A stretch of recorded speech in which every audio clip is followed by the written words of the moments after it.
예, 성도 여러분, 우리 한 주도 주님 안에서 다 평안하셨는지요? 오늘 우리 11월 13일 금요 성경 공부 시작하겠습니다. 예, 오늘도 사정상 저희가 비디오로 라이브 스트림으로 할 수 없고요. 오디오 파일로 이렇게 올려드립니다. 여러분들 또 금요 성경 공부 또 말씀 배우시는 일에 늘 열심을 내주시기를 부탁드리겠습니다. 같이 기도하고요. 우리 하나님 말씀 보겠습니다. 하나님 아버지 감사합니다. 우리 하나님께서 크신 은혜로 예수님 안에서 구원하여 주신 우리 성도들, 잠시 이 땅에서도 예수님의 증인들로 살아가게 해주심에 감사를 드립니다. 우리에게 성령님을 부어주시고 예수님과 연합하게 해주시고 또 예수님으로 거듭나게 해주시고 예수님의 생명에서 자라가게 하여 주시니 감사를 드립니다. 이제도 성령님께서 말씀으로 역사하여 주셔서 우리 온 교회 성도들 정말 지금 다 함께 만나지 못하는 이 시간에도 늘 강건하게 붙들어 주시고 정금 같은 믿음으로 나아가게 해주시고 더욱 어떤 형편에 있든지 우리 예수님 붙들고 천국 소망 가운데 늘 넉넉히 이기는 삶을 살아가게 해주시기를 간절히 기도를 드립니다. 특별히 아프신 성도들 또 연로하신 성도들 여러 어려움 속에 계신 모든 성도들과 함께하여 주셔서 잠시 이런 고난을 저희가 지나가지만 이 시간이 지난 후에는 정말 더 든든하게 세워주실 것을 믿고 늘 회복의 역사를 주님께서 이루어 주시기를 기도드립니다.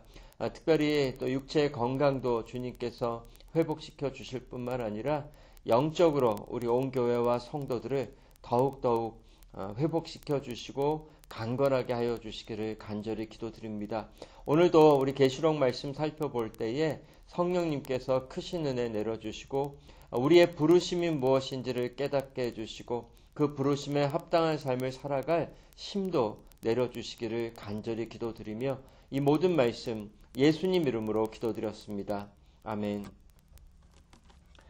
예, 우리 계속해서 계시록 11장 3절에서 14절 말씀 보겠습니다.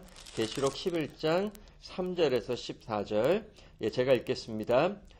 내가 나의 두 증인에게 권세를 주리니 그들이 굵은 베옷을 입고 1260일을 예언하리라. 그들은 이 땅의 주 앞에 서 있는 두 감람나무와 두 촛대니 만일 누구든지 그들을 해하고자 하면 그들의 입에서 불이 나와서 그들의 원수를 삼켜버릴 것이요 누구든지 그들을 해하고자 하면 반드시 그와 같이 죽임을 당하리라. 그들이 권능을 가지고 하늘을 닫아 그 예언을 하는 날 동안 비가 오지 못하게 하고 또 권능을 가지고 물을 피로 변하게 하고 아무 때든지 원하는 대로 여러 가지 재앙으로 땅을 치리로다.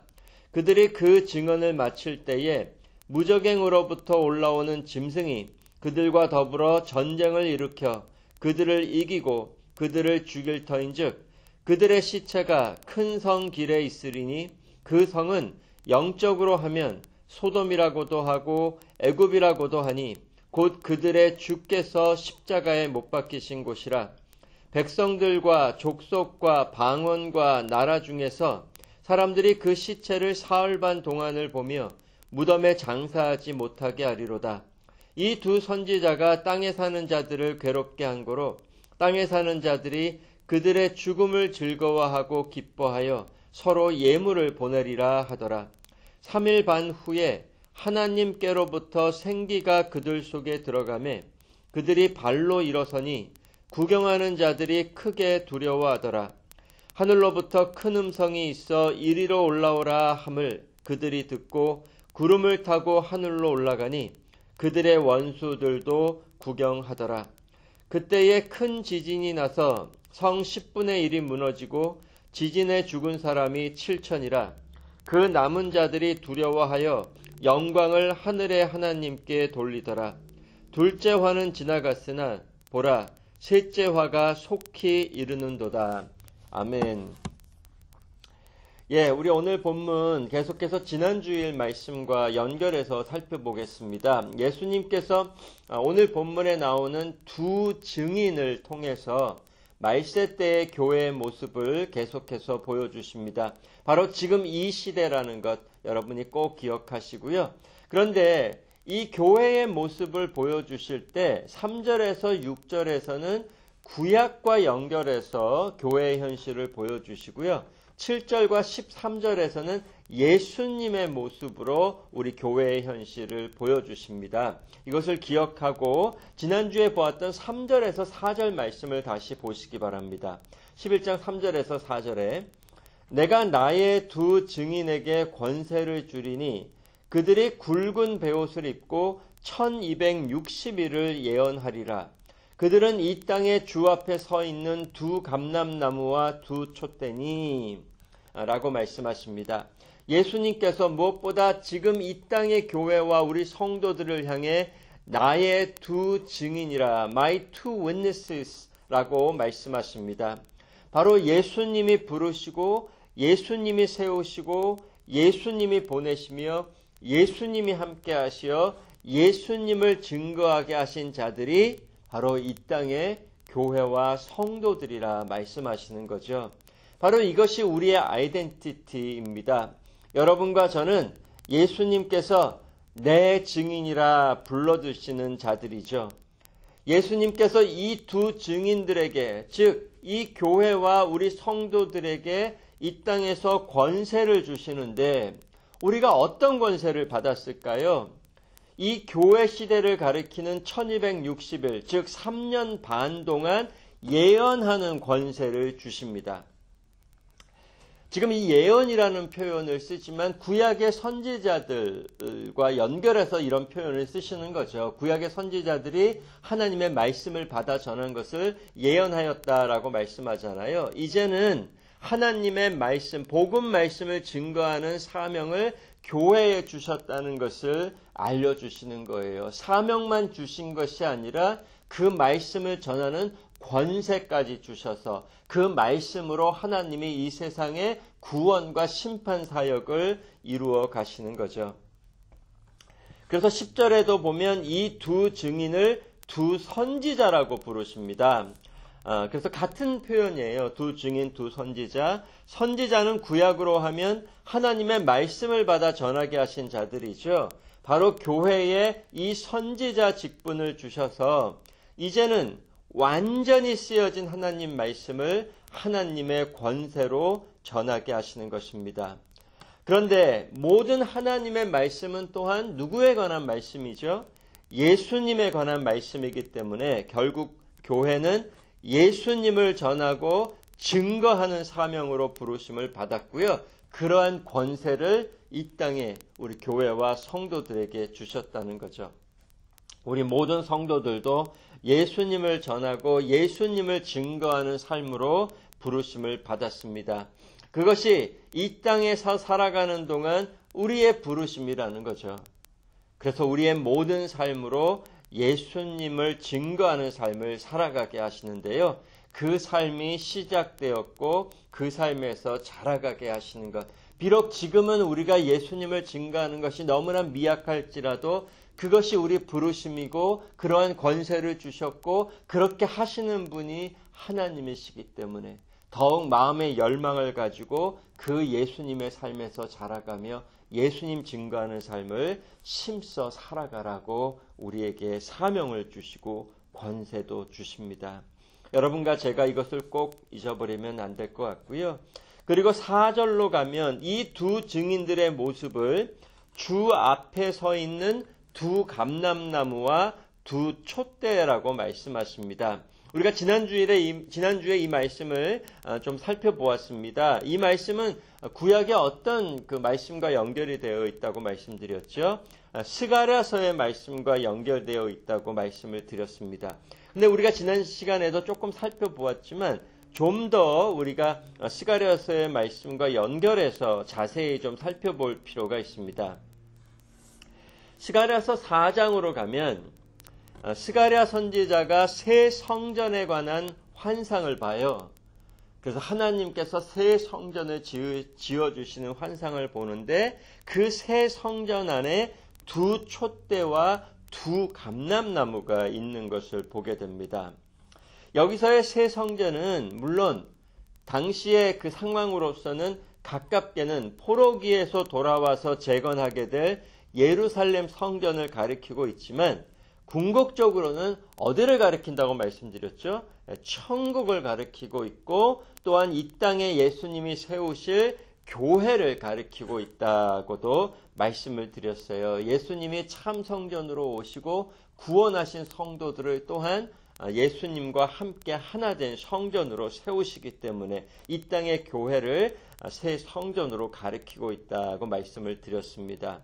그런데 그 교회의 모습을 또한 주 앞에 선 두 촛대와 두 감람나무로도 보여주시는 거예요. 그래서 우리가 생각해 보았죠. 이 감람나무에서 나오는 기름으로 촛대가 불을 밝히는데 주 앞에서 주님의 영광을 빛내는 그런 삶으로 부르심을 받았다고 지난 시간에 말씀드렸습니다.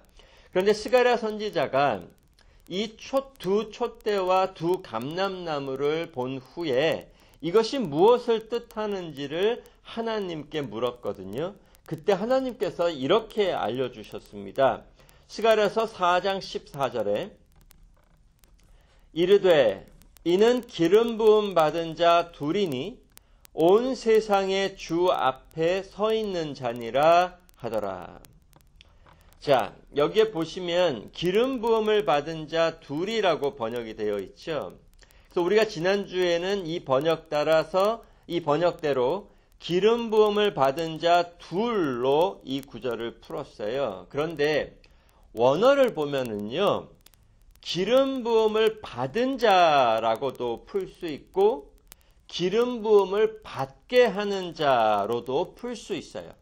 그렇죠? 둘로 다 풀 수 있습니다. 기름 부음을 받은 자 둘, 또는 기름 부음을 받게 하는 자 둘로도 볼 수가 있다는 거죠. 그래서 먼저 기름 부음을 받은 자 둘로 하면, 당시 스가랴서의 배경으로 기름 부음을 받고 세워진 자들이 있었다는 거죠. 두 직분인 왕과 제사장을 가리킨다고 볼 수 있습니다. 당시에 왕은 끊쳐졌지만 다윗의 후손으로 유다 총독으로 있었던 스룹바벨이 있었고요. 그 다음에 대제사장 여호수아가 있었습니다. 바로 이 둘을 통해 포로 귀환이 이루어지고 성전 재건이 시작되기 때문에 이 두 촛대와 두 감람나무를 왕과 제사장의 두 직분을 가리키는 것으로 볼 수 있다고 지난 시간에 우리가 살펴보았습니다. 이들이 주 앞에 서서 참 왕과 참 제사장 대신 주님의 영광을 반영하며 주님을 증거하기 위해 부르심을 받았는데, 이제 오늘 본문과 연결하면 이 두 증인으로 부르심을 받은 예수님의 교회와 성도들을 가리키는 것으로 보는 거죠. 왜? 이 땅의 교회와 우리 성도들도 예수님 닮은 왕 같은 제사장으로서 예수님을 증거하며 예수님의 나라와 예수님의 성전을 세우는 사역으로 부르심을 받았기 때문에, 특별히 기름 부음을 받은 것은 누구의 부음을 받은 것과 같죠? 이제는 성령님의 부으심을 받고 왕 같은 제사장으로 나라와 성전을 세우는 사역으로 부르심을 받았다는 것을 알려주시는 거죠. 그리고 예수님의 영광의 빛을 우리가 비추며 살아가는 거죠. 그런데 두 번째로 기름 부음을 받게 하는 자 둘로도 풀 수 있다는 거예요. 그래서 기름 부음을 받게 하는 자 둘로 풀게 되면, 기름 부음을 받게 하는 자는 구약에서 어떤 직분을 가리키냐면 선지자 직분을 가리킵니다. 그래서 구약에서 선지자들이 기름을 부어 왕을 세우게 하셨기 때문에 이 두 촛대와 두 감람나무는 기름 부음을 받게 하는 자 둘, 즉 선지자들을 가리키고 있고요.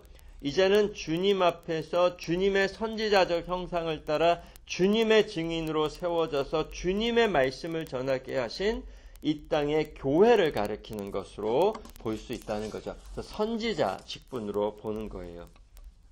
그래서 사실은 그렇게 기름 부음을 받은 자 둘로 풀거나 기름 부음을 받게 하는 자 둘로 풀어도 결국 이 모든 것을 종합해 보면 이 땅의 교회가 기름이 가리키는 성령님의 부으심을 받고 예수님의 형상으로 새롭게 창조되는 것을 보여주신다는 거죠. 예수님의 형상을 따라 참 왕과 제사장과 선지자 되신 우리 예수님의 직분과 사역으로 부르심을 받고 예수님 앞에서 이 땅의 교회와 성도들도 왕과 제사장과 선지자 사역을 하며 예수님의 삶을, 예수님을 증거하게 하셨음을 보여주시는 거예요. 그것을 계시록에서는 두 증인과 두 선지자의 모습으로 보여주신다는 거죠. 그러니까 우리의 아이덴티티는 철저히 예수님이라는 걸 또다시 알려주시는 거예요. 그래서 이러한 모습이 이제 성취된 사건이 어디에서 보이냐 하면 사도행전 2장이라는 거죠. 사도행전 2장의 오순절 날에 기름 부음을 받는 사건이 일어나죠. 즉 성령님이 부어지십니다. 그래서 교회가 예수님의 형상으로 새롭게 창조되어 예수님의 증인으로 세움을 받게 되고요. 또 이제 왕과 제사장과 선지자 사역, 복음을 증거하고 그 다음에 성례를 집행하고 치리 사역을 하며 예수님의 사역을 하고 복음 말씀을 증거하게 하신 예수님의 그 삶으로 사역으로 부르심을 받게 되었음을 알려주시죠. 그래서 이러한 오순절 사건이 이 모든 것에 성취된 사건으로 알려주고 있고요. 그렇게 기름 부음을 받는 자들 속에 우리도 이제 참여되어 있는 거죠. 우리도 성령님의 부으심을 받고 우리 교회도 예수님의 삶과 예수님의 사역으로 부르심을 받고 예수님의 증인으로 살아가라고 이 땅에서 우리가 부르심을 받은 것을 여러분 꼭 기억하시기를 바랍니다. 그리고 계속해서 이 땅의 교회의 모습을 5절에서 6절에서는 이렇게 알려주십니다. 5절에서 6절을 보시기 바랍니다. 계시록 11장 5절에서 6절에 만일 누구든지 그들을 해하고자 하면 그들의 입에서 불이 나와서 그들의 원수를 삼켜버릴 것이요 누구든지 그들을 해하고자 하면 반드시 그와 같이 죽임을 당하리라. 그들이 권능을 가지고 하늘을 닫아 그 예언을 하는 날 동안 비가 오지 못하게 하고 또 권능을 가지고 물을 피로 변하게 하고 아무 때든지 원하는 대로 여러 가지 재앙으로 땅을 치리로다. 자, 여기서도 계속해서 구약의 현실로 이 땅에 그 예수님의 증인들, 예수님의 선지자 직분으로 부르심을 받은 교회의 현실을 보여주시는 거예요. 그런데 잘 보시면 이 말씀을 보면 구약에 생각나는 선지자들이 있지 않습니까? 불이 내려서 원수 대적을 삼키고 하늘을 닫아서 비가 오지 못하게 한 것. 어떤 선지자를 생각나게 하죠? 바로 엘리야 선지자를 생각나게 합니다. 그리고 물을 피로 변하게 하고 여러 가지 재앙으로 땅을 쳤던 선지자는 모세를 생각나게 하죠. 그래서 여기 보면 이 11장 5절에서 6절은 구약을 대표하는 이 두 선지자들로 이 땅의 교회의 모습을 보여주시는 거예요. 바로 모세와 엘리야를 가리키고 있는 거죠. 엘리야 선지자 때의 사건 우리가 간단히 두 구절에서 살펴보겠습니다. 열왕기하 1장 10절에 엘리야가 50부장에게 대답하여 이르되 내가 만일 하나님의 사람이면 불이 하늘에서 내려와 너와 너의 50명을 살을지로다 하매 불이 곧 하늘에서 내려와 그와 그의 군사 50명을 살랐더라. 그리고 열왕기상 17장 2절에 또 이렇게 말합니다. 아까도 열왕기상 17장 1절에 이런 말씀이 나옵니다. 길르앗에 우거하는 자 중에 디셉 사람 엘리야가 아합에게 말하되 내가 섬기는 이스라엘의 하나님 여호와께서 살아계심을 두고 맹세하노니 내 말이 없으면 수년 동안 비도 이슬도 있지 아니하리라 하니라.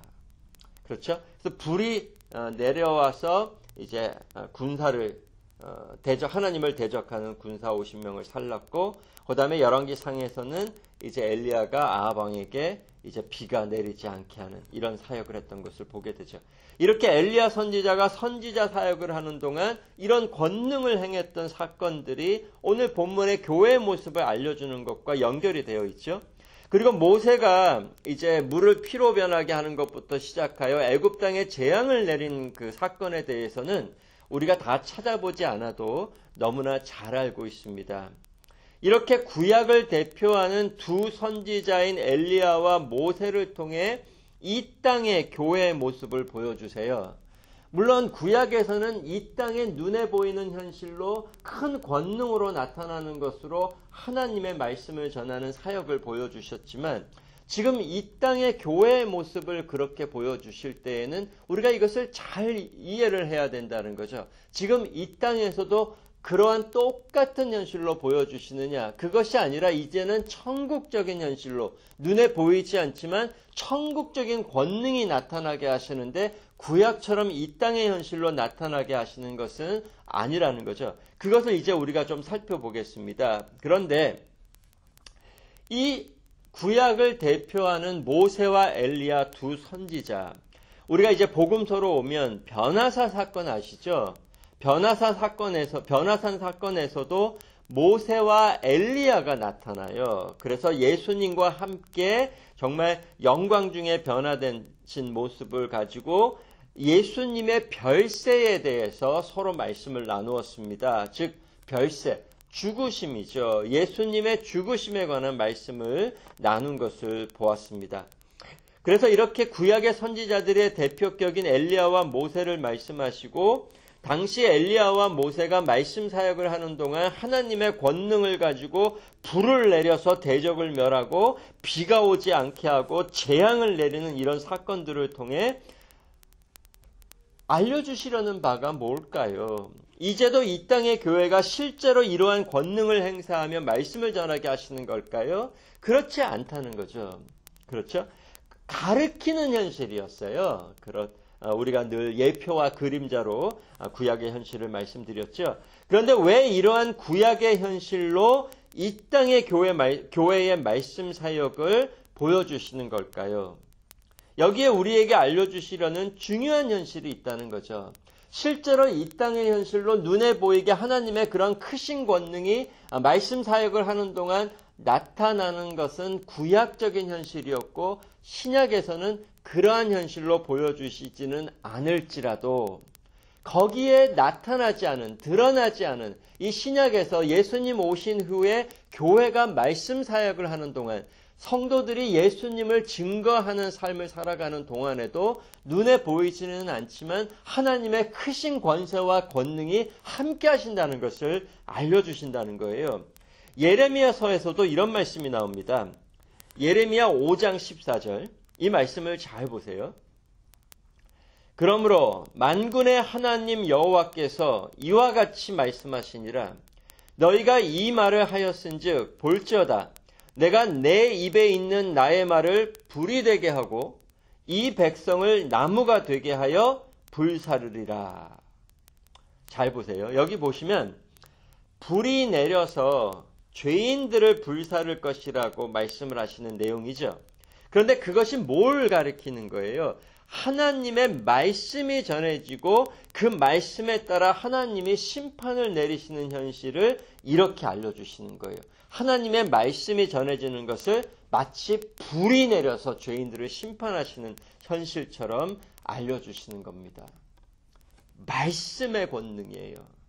이제는 실제로 구약처럼 불이 진짜 내리고 막 비가 오지 않고 기근이 계속되고 물이 피로 변하고 이런 모습으로 죄인을 심판하시는 것이 아니라, 이제는 예수님 재림 때까지 이 땅의 교회의 말씀 사역을 통해 심판과 구원의 사역을 이루어 가신다는 뜻이죠. 그 말씀의 권능을 알려주시는 거예요. 그리고 이 땅에서 교회가 말씀 사역을 하는 동안에도 실제로 우리가 계시록을 지금까지 보았지만 하나님께서 말세의 재앙을 내리시며 심판과 구원 사역을 이뤄가고 계심을 알려주셨는데, 어쨌든 말씀이에요. 그 현실이 구약에서는 육체적이고 세상적인 현실로 드러났지만 이제는 오직 말씀의 권능으로만 하십니다. 사도 바울은 이 세상에는 드러나 있지 않지만 세상적인 힘으로 보여지지는 않지만 그 말씀에 능력이 있고 하나님의 권능이 있다는 것을 말씀하셨습니다.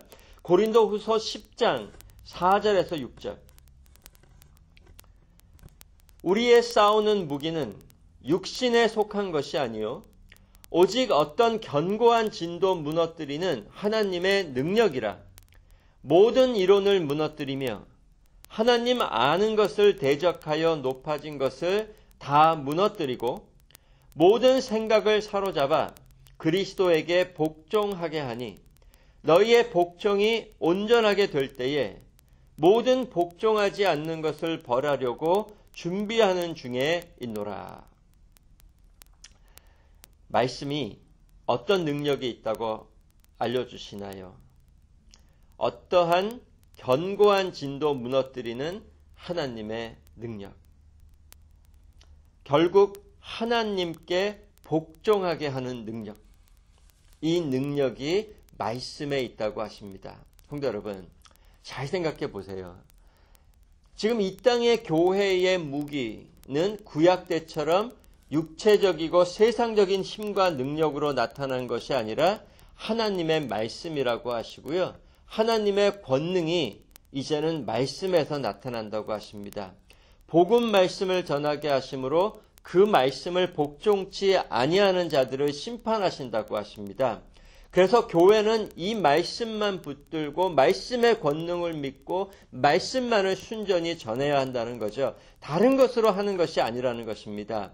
그런데 그 모습이, 그 말씀이 세상적으로 보면 아무 힘도 없어 보인다는 거예요. 이제 11장 뒷부분을 계속해서 보겠지만 정말 그 말씀과 말씀을 전하는 자들이 세상에서는 아무 힘도 없이 핍박받고 고난받고 죽임을 당하는 모습으로 나타나고 있다는 거죠. 구약 때처럼 하늘에서 불이 내려서 죄인들을 치면 물이 피로 변하거나 엄청난 재앙들이 막 교회의 권능으로 내리면 하나님의 능력이 더 잘 나타나고 죄인들이 하나님을 더 잘 믿을 것 같지만 그렇게 하지 않으신다는 거예요. 이제는 오직 말씀으로 하십니다.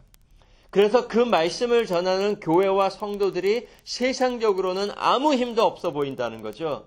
아니, 그 말씀을 전하는 자들이 계속해서 보면 도살장으로 끌려가는 어린 양처럼 너무나 무기력하게 보입니다. 우리 예수님도 그러셨죠. 하나님의 권능을 가지신 우리 예수님이 말씀을 전하실 때에도 마치 도살장으로 끌려가는 정말 어린 양처럼 너무나 무기력한 모습이었다는 거죠.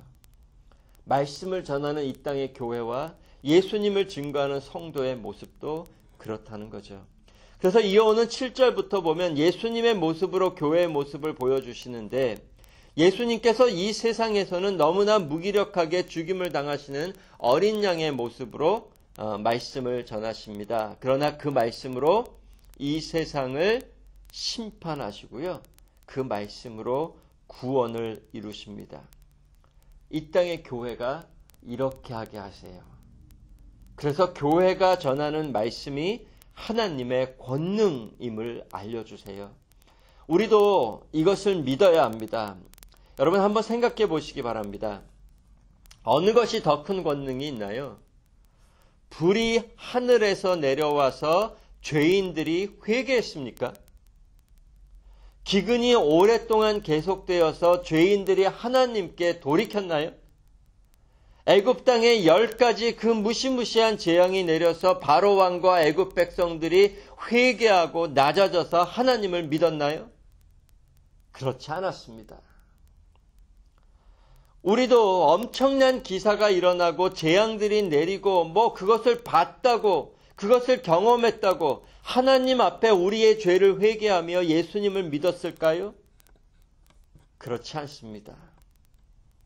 그런데 그 아무 힘도 없는 것 같은 교회와 성도가 전하여 준 정말 아무 힘도 없는 것 같은 그 복음 말씀으로 인해 성령님의 은혜가 우리를 변화시키지 않았습니까? 오직 말씀으로 우리가 회개하고 돌이켜 예수님을 믿고 하나님을 예배하는 백성들이 되게 하지 않으셨나요?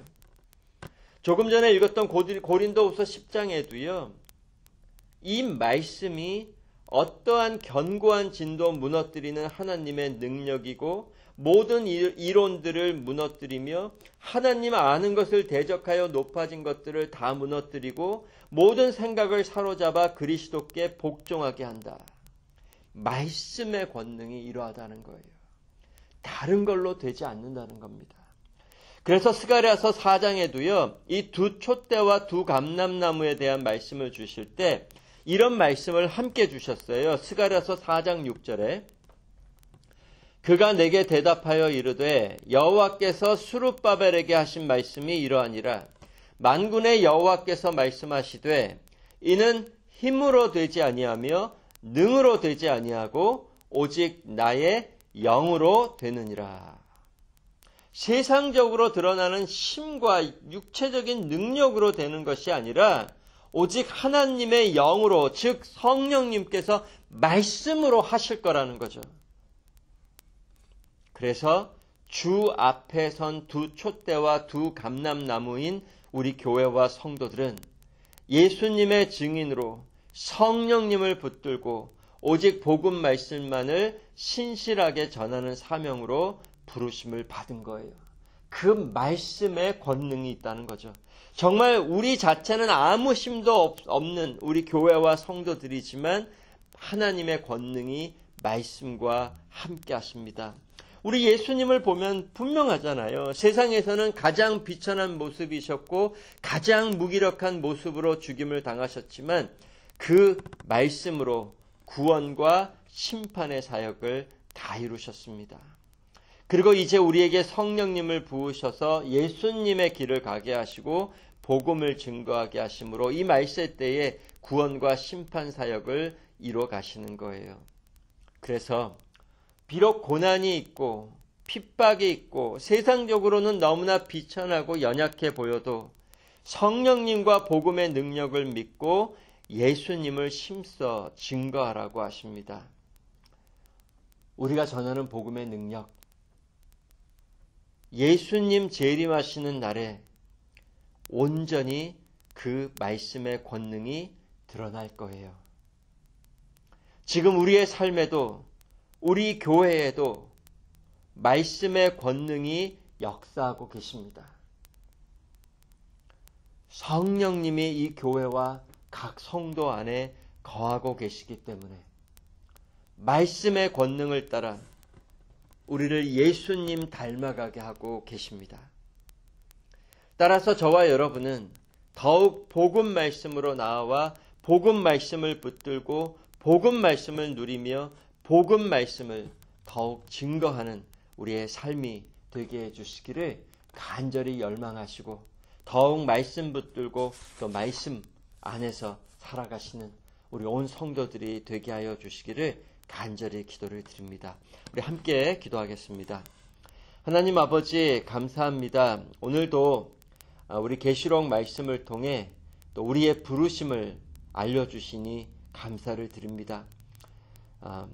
힘으로 되지 아니하고 능으로 되지 아니하며 오직 영으로 또한 말씀으로 된다고 하신 우리 하나님의 말씀에 감사를 드립니다.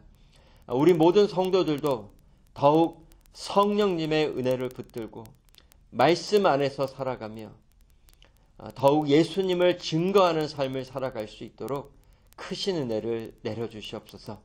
감사드리오며 예수님 이름으로 기도드렸습니다. 아멘. 예, 성도 여러분, 오늘도 우리 금요성경 공부 우리 이렇게 다 또 많이 참여해 주셔서 감사드리고요. 더욱 말씀 배우시는 일에 열심 내주시고 또 우리 주일에 또 주일 예배 때 또 뵙겠습니다. 감사합니다.